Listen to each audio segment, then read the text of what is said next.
Hi, and welcome back to Pay Down Debt Solutions. I'm Jen. Today, we are going to be talking more about credit cards. We're going to also be talking about debt repayment companies, okay?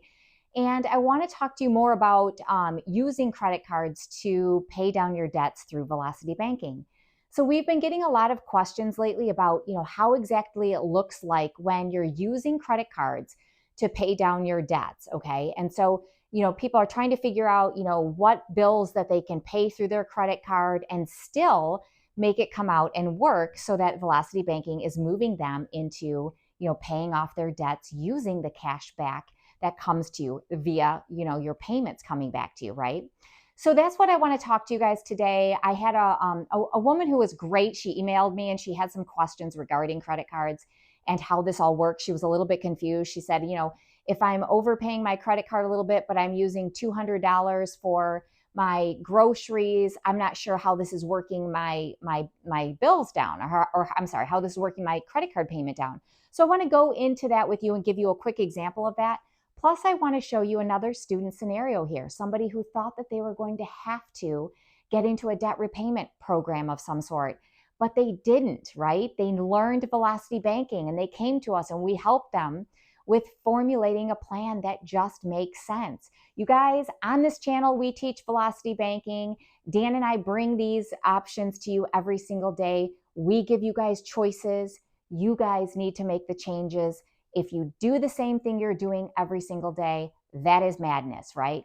Doing that every single day and expecting a change is ludicrous when you think about it, right? We can't do the same thing and expect different results. So we're going to do something different and get better results.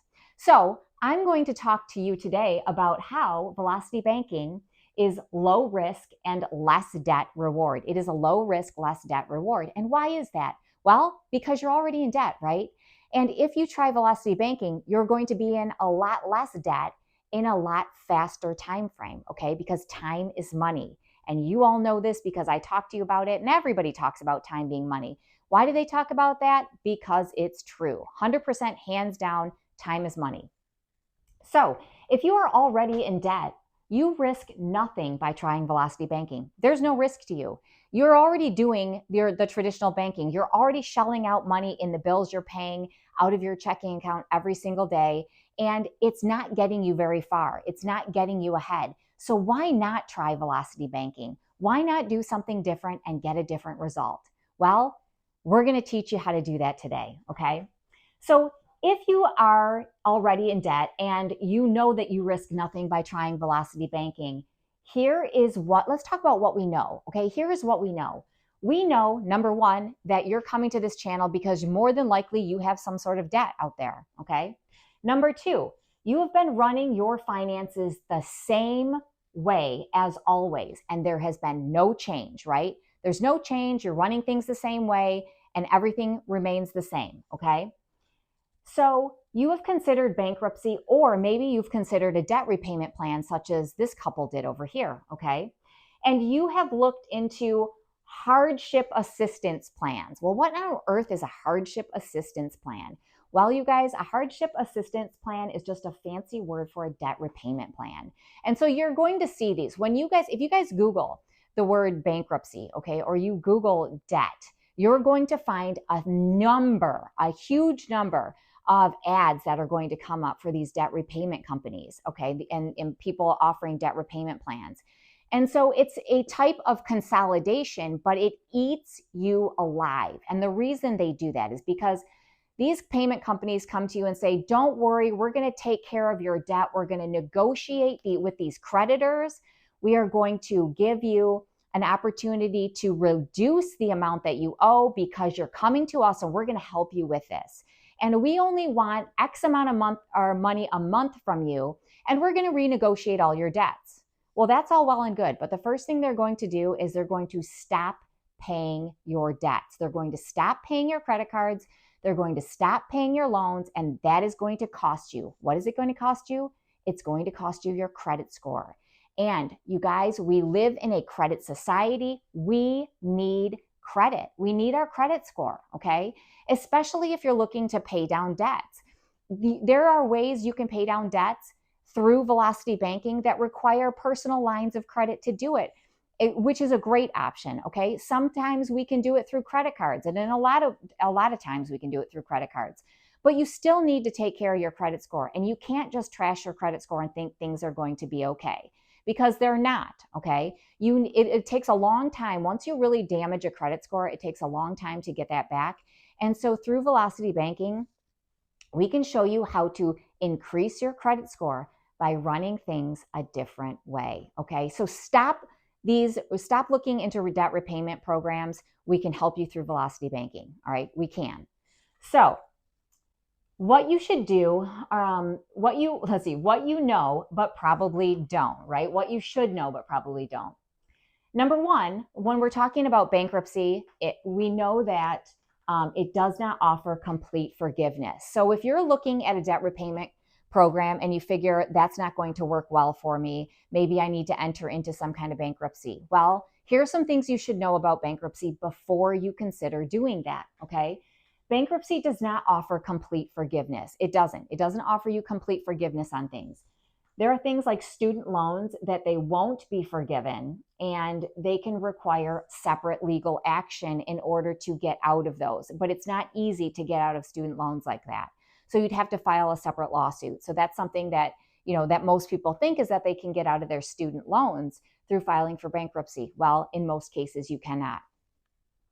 The other thing you can't get out of is alimony and child support. They have to still be paid. No matter what, alimony and child support still need to be paid, okay? And also, tax obligations will not be forgiven, all right? So these things, if you're faced with these things here, and you think your student loans are going to be entered into a bankruptcy, and you think alimony and child support are going to be entered into bankruptcy, and you think tax obligations are going to be entered into bankruptcy, they're not going to be. And you guys, bankruptcy is incredibly, incredibly invasive. And I don't want to see anybody go through that who doesn't necessarily need to. If you have zero options at the end of the day and Velocity Banking won't work for you, which I'm pretty sure we can make it work for you in most cases. But if you find that that is your only option, that is the only time that you guys should enter into a bankruptcy, because they're very, very difficult and they put you through a lot. And you guys, you're not going to get out of everything scot-free. A lot of people think they're going to walk away from all of their debts and they're not going to owe anything. And that's just not the case. You will have to pay. And there are certain things that you're going to have to pay, and you could lose your home. If that's okay and you don't mind losing your home and you're okay with that to get out of these debts, then that's something that you have to look at and consider if that's okay with you or not. Dan and I looked at it. I tell my story all the time. I tell what we've been through. We are business owners, okay? I came from the banking world. I was a branch manager and a banker. I understand banking products. And I still, at the time, found myself in a conundrum with all of the payments that we had, okay? We started all these businesses. We had all these business payments plus our household payments, and things got tight. And we just didn't know how to run things the way that we do now through Velocity Banking. So we had considered going in and, we had considered bankruptcy. We didn't want to get rid of the cash that we had. And we thought maybe bankruptcy was one way we could do that, because there were years ago, and probably some of you remember this, right? That when people went through bankruptcies, like back in 2008, I think it was, people were walking away from everything and then turning around and getting, better homes. Okay. They were able to get bigger, nicer, better homes. And some of them were able to hang on to some of their cash, but that is not the way things are run now. And we know this because we did consult a bankruptcy attorney a few years back. Okay. Thankfully, we did not do that. I am so glad we didn't do that, because Velocity Banking saved our rear ends. And I'm hoping, and I'm teaching you guys this because I'm hoping that it'll do the same for you. All right. So I want to get into a student scenario with you. These students were thinking that they were going to have to get into a bankruptcy or look at a debt repayment plan of some sort. And turns out they didn't. Okay. They found us, they talked to us, we helped them out. But the other thing that I wanted to talk to you guys about bankruptcy is this. There's a very interesting statistic about bankruptcy. And the statistic is this: people that have gone through bankruptcy, okay, there is a 46 to 50% chance that they will enter into another bankruptcy years down the road, okay? And what do you think the reason is for that, you guys? What do you think it is? Well, the reason is they're running their finances the same. They didn't learn a different way to bank. They didn't learn the velocity banking skill. They don't know what they don't know, right? And if you think that you're going to, clean up all your debts through a bankruptcy, which you will, you'll clean them up, and then you enter life again and you start, doing things the way that you were doing before, and you start getting all these payments, and, you have a mortgage, and then you have car payments, and then you have, you find that, you have a tight month. So you put something on the credit card, and, expenses are going up, and you got to buy, these groceries and things that are more expensive now. And all of a sudden you're spending money on credit cards again. Okay. And you find yourself in the same position.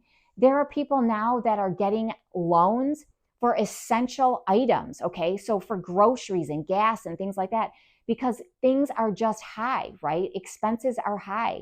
And so people are doing this. They're actually getting loans to help them with their expenses. And that's pretty scary when you think about it. But they don't know what they don't know. And guess what? Most of those people are defaulting actually too. So if you guys find yourself, in this position, such as everyone, right? We are all finding ourselves paying more for groceries. We're paying more for gas. We're paying more for clothing. Anything we want to buy, we're paying more for. So if you can't get another job or get a significant raise, what are you going to do? What's the next step? Well, the next step is velocity banking, okay? The next step is velocity banking, where you learn how to run your finances differently. But the first thing you need to do, you guys, is understand everything that's coming into your household. You need to organize all of your debts, organize all of your bills, know what income is coming in so you know what your budget should be. Now, am I telling you to pinch pennies? I am absolutely not telling you to do that. You don't necessarily have to pinch your pennies, but what you should be able to do is know what you should live within, right? You can live within the means you are right now, so long as you're not overspending on top of that, right? And we can velocity bank your way out of debt in a quick manner, right? We can do this fast. And so that's what we're going to talk about today. And we're going to teach you how to do this using credit cards, because if you don't have the ability to use a home equity line of credit, okay, or a personal line of credit, maybe your credit score isn't there, maybe you can't, or maybe there's no equity in the home right now, there is a way to do it with credit cards. And I want to show you how to do that, okay? So I'm going to clear this board. I'm going to go into my credit card example on, how to pay for your living expenses with a credit card so that it makes sense, because we've had a lot of questions about this. And I appreciate the person that I talked to the other day via email. We went back and forth, and I hope that I've cleared things up for her. So I'm going to use this example that I used with her with you guys so I can show you. And then I'm going to show you how we did it with this couple who thought that they were going to have to either file for bankruptcy or get into a debt repayment program, and turns out they don't, okay? So give me just a second, and I'm going to clear this, and we're going to talk about credit cards and how to run them so that you can live and get your payments back to you as cash flow. Okay, so here's an example of what I helped somebody with yesterday regarding credit cards, okay? So if you want to split up your expenses and you want to put expenses on your credit card because you have learned something about velocity banking, and you know that when you put income onto a card, that you get your payment back to you, okay? So you get your payment back as cash flow. And so I want to talk to you about this example here because it was a really good question. She was a little bit confused. She said, I'm putting my groceries on my card. My minimum payment is $168, okay? And the card, we're going to say, is 24% interest rate. And so let's say the balance is $3,500. And she says, okay, so my minimum payment is $168. And I'm paying more than that monthly on my card. I'm paying a little bit more than that. I'm paying $250 for my payment, okay? She's like, but I'm expensing $200 in groceries. And she's like, so I need to understand the inner workings of how this stuff works, right? And how I get my payment back to me, all right, as cash flow. Well, we have to look at the example, and we have to look at what she's putting onto her card as income. Because remember, Dan always talks about this differential, right, between what your expenses are and the interest, and then what's left over, okay? So this is really important. So if you have a minimum payment of $168, okay, so that's what you owe, but you're being really good and you're paying more on this card, right? So you're paying more than the minimum payment because you want to try to work the balances down. But you also know that Velocity Banking can work for you. So you want to split up your expenses, okay? So if she's putting $200 on this card, here's what this looks like. So her monthly payment is $3,500. I'm sorry, her balance is $3,500. So monthly, she's putting $250 on the card, which drops her payment in that month to $3,250. But then she's expensing groceries on this card, okay? Now, the groceries is her expenses, okay? So if these are the expenses, okay, and this is the interest, all right, what does that look like? What do we have going on here? If we have this example, okay, and so we know that if you add this up, okay, if we add this up, this is going to be 3518, isn't it? Okay. Now, is 3518 less or more than 3500? Well, it's more. Okay. So what happened here? Here's what happened. She's putting $250 on the card, which is great. Okay. So she's paying more than the minimum balance, which is the 168. The problem is this. She is not putting enough of her income onto this card to overcome the amount she wants to charge on her groceries. And the reason that is because of the interest that's being charged. If this card is at a 24% interest rate, okay, and we know if we average these two numbers, all right, we're going to get $68, okay, $68 in interest. So let me explain that a little bit better. So in order to know what the average, remember, cards are done at an average daily balance, right? So we know that simple interest is how we win with Velocity Banking. And that's why these lines of credit are so beautiful, because of that simple interest. But we have to understand and we have to put on enough, okay? We have to put in enough income onto this card to overcome the interest. So what does that look like? In order for us to figure out what the interest charge per month is going to be, all right, we have to take our high balance and our low balance and add them together. So if we take the 3,500 plus the 3,250, that's going to equal 6,750. I then have to divide that by 12, okay? Oh, I'm sorry. I have to divide it by 2. I don't know why I said 12. So 3,500, I was getting ahead of myself, plus 3,250 equals the 6,750. And then we divide that by 2, which gives us 3,375, okay? But then we have to multiply that by 0.24, okay, which is our interest rate, which is 810, which then has to be divided by 12, which is 67.5, 68. We'll round it to 68, okay? So if I round that to 68, that gives us 3518, okay? So we have not put enough income in here to take care of the interest that we're going to be charged, all right? So that we have to be careful of. Now, if we take this same example here, okay, and we know that it's 3,500, okay, so 3,500, and let's say instead we're going to put 280 in, okay, so that is what we're going to put in instead. So that means that we drop it to 3,220, okay, 3,220 plus our 200, all right, plus our same, right, plus our same interest. Oh, yeah, well, it's actually 67, sorry. It's actually 67, so this interest is 67. Remember, we have to average it out. So if this is 67, okay, now what we're going to get is 3,487, okay? Now, when you do your checks, is that higher or is it lower, okay? Look, the 3,487 is lower than the 3,500 because we have now put enough income into our card, okay, that when the balance is dropped and we average it out, knowing that we get 67 as the interest. So we now have the 200 plus the 67 plus the 3,220, which gives us 3,487. So we have now paid the card down, okay?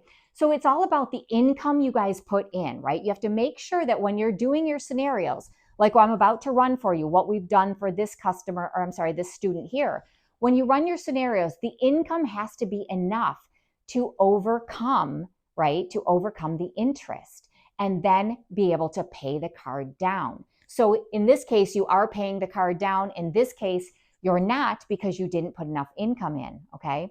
So I wanted to show you guys that because we're getting a lot of questions about that. And I love these questions. These are really intelligent questions, and it does matter. So you can't just run thinking, oh, well, great, I'm overpaying my card, I'm overpaying my minimum.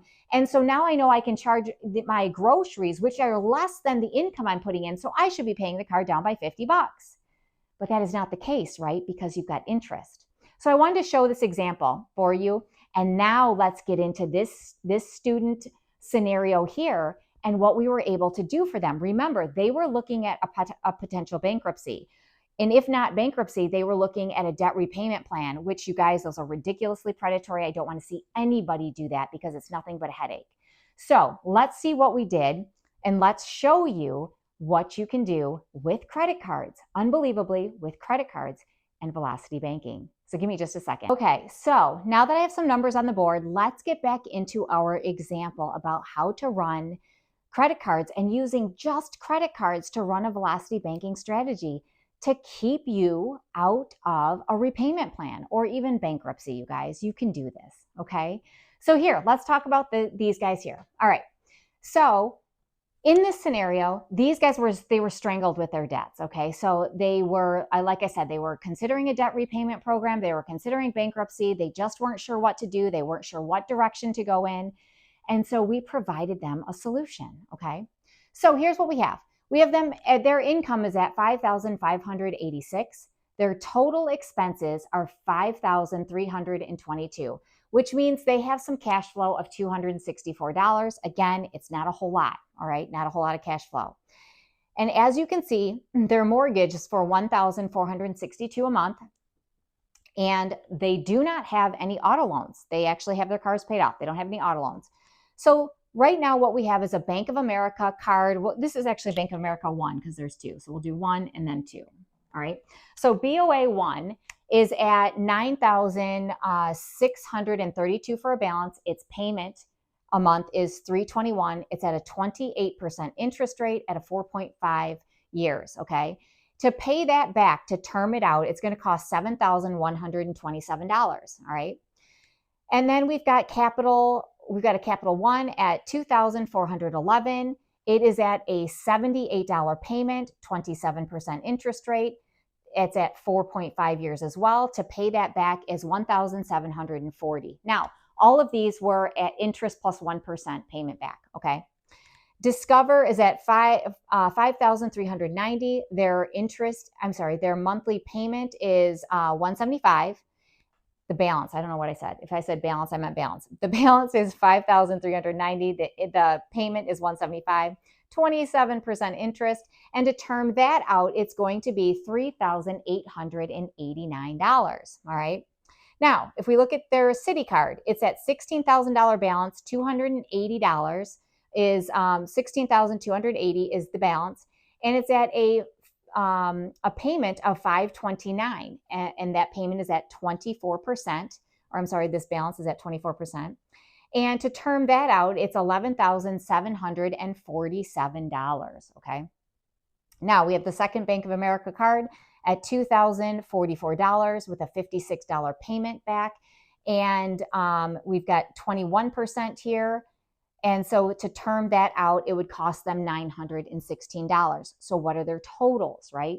So why are they stressed out? Well, I don't know, because when I looked at this, I thought it wasn't as bad as they thought it was. But I get it, you guys. You're all in your own world, right? You're all in your own situation. Nobody wants to be in debt. And these debts felt like they were strangling them. And they were. They have some payments here. I get it, right? So right now, their total debts are $35,757.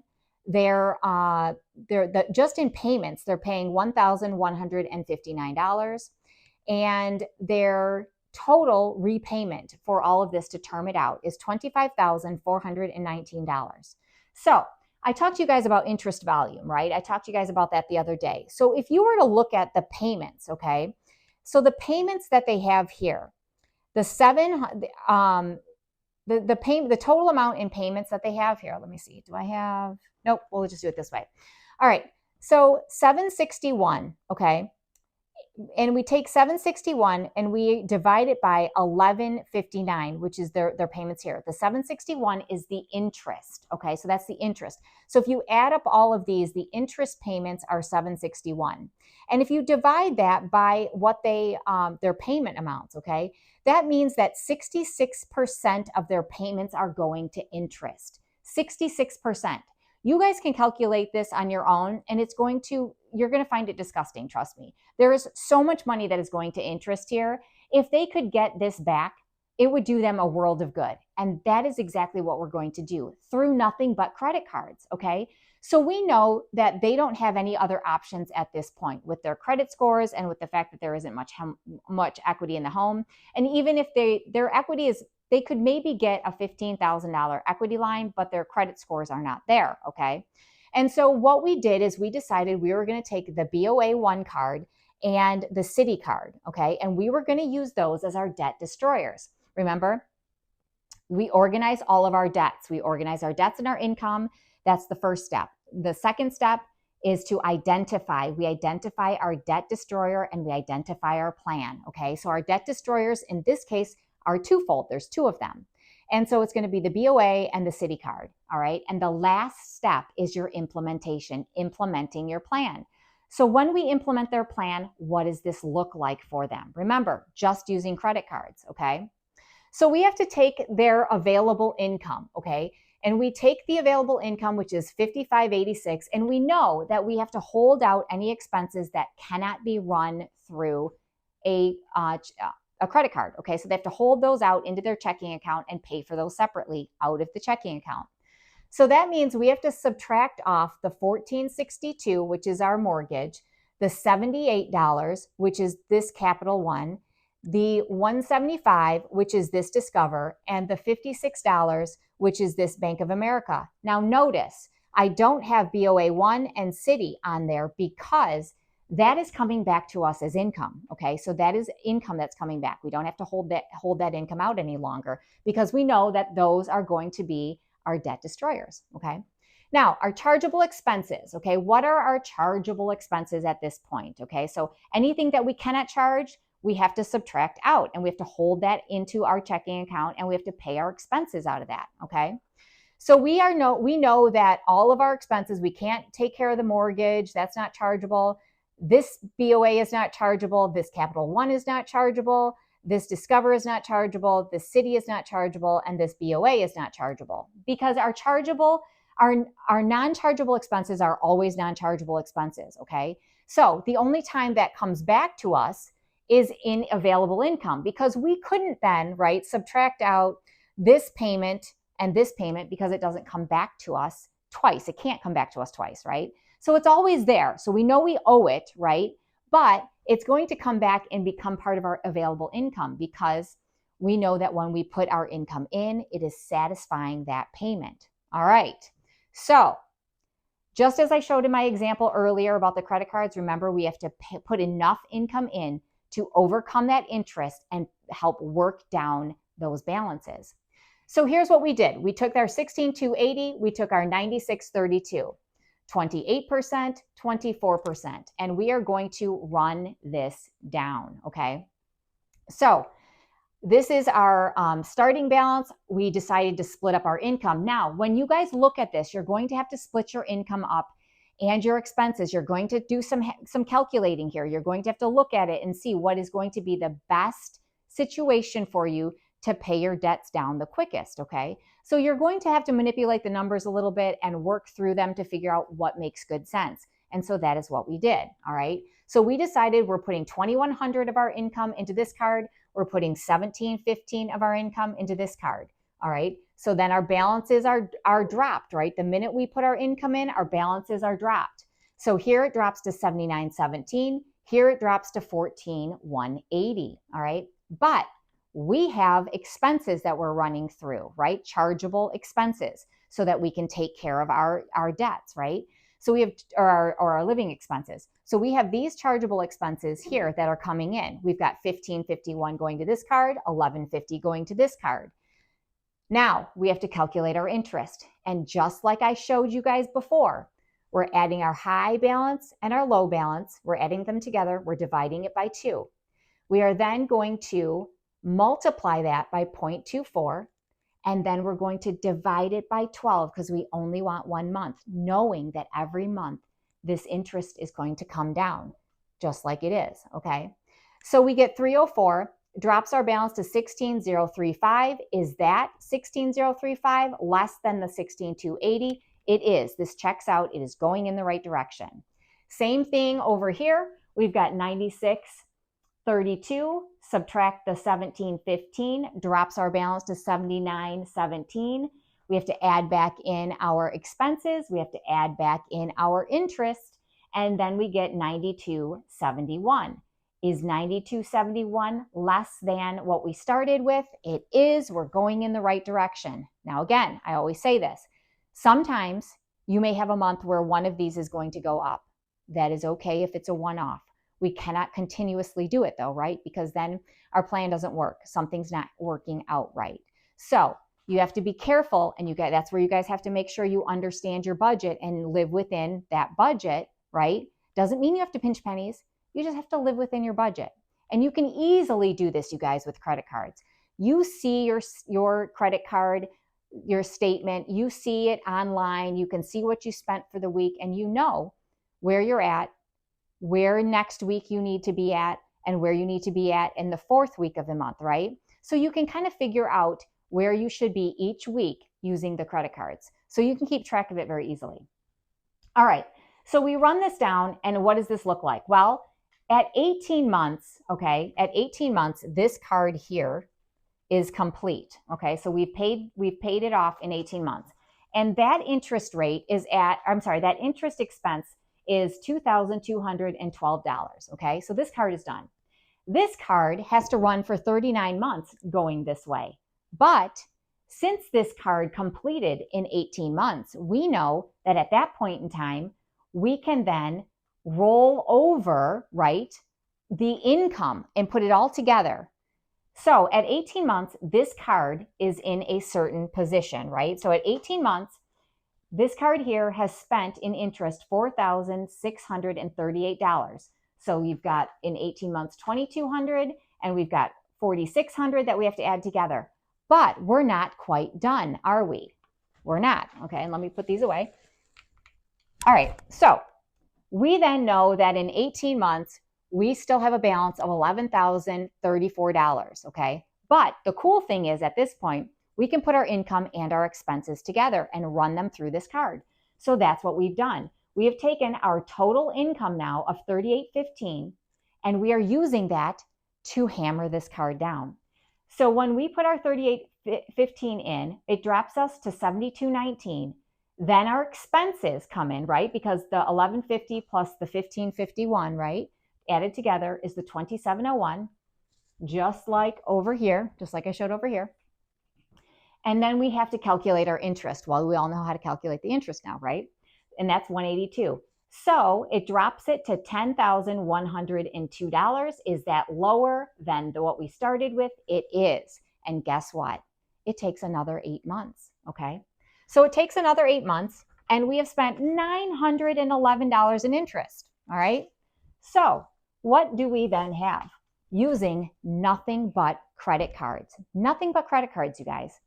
So what we have now for the cards, okay, for just these cards here that we've taken care of, it took us 26 months to destroy these, and we've spent $7,761 in interest, but we're not done, right? So we've spent $7,761, knowing that's significantly less than we would have paid, right? Because we would have paid just $7,127 alone for the Bank of America card to term it out, and $11,747 for the Citibank to term it out, okay?